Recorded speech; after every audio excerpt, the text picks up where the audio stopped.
மத்தியில கை குழந்தையோட பச்சை குழந்தையோட எதுக்கு ஏறாங்க, எதுக்கு இறங்குறாங்கன்னே தெரியல. காவல்துறை இறங்குற காவல்துறை அந்த வாகனத்தோட கதவை திறந்து வைக்க மாட்டேங்காங்க. ஏதோ தீவிரவாதிகளை பிடிச்சு வச்சிருக்க மாதிரி கையில்லாத கால் இல்லாத வாய் பேச முடியாத மாற்றுத்திறனாளிகளை உள்ள பிடிச்சு வச்சுக்கிட்டு நம்ம என்னமா ஓடி போற மாதிரி இந்த காவல்துறை நினைக்கிறாங்க போல. இந்த காவல்துறைக்கு இப்படி அதாவது விடிய விடிய இந்த பஸ்ல வச்சு அலக்கழிக்கணும்னு அவங்களுக்கு சொன்ன அறிவுரையாளர் யாரு?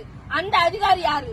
அந்த அதிகாரிக்கு அவர் மனநோயால பாதிக்கப்பட்டிருக்காரா, இல்ல அந்த அதிகாரி மன வளர்ச்சி குன்றியவரா அப்படின்னு அவரை கொஞ்சம் செக் பண்ணி அட்டப்பட வேண்டிய தேவை இருக்கு அப்படிங்கறத நாங்க பாக்குறோம்.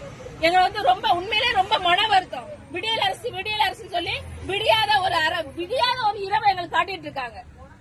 இரவு ஃபுல்லா எங்க சுத்தி வச்சுட்டு இருக்காங்க.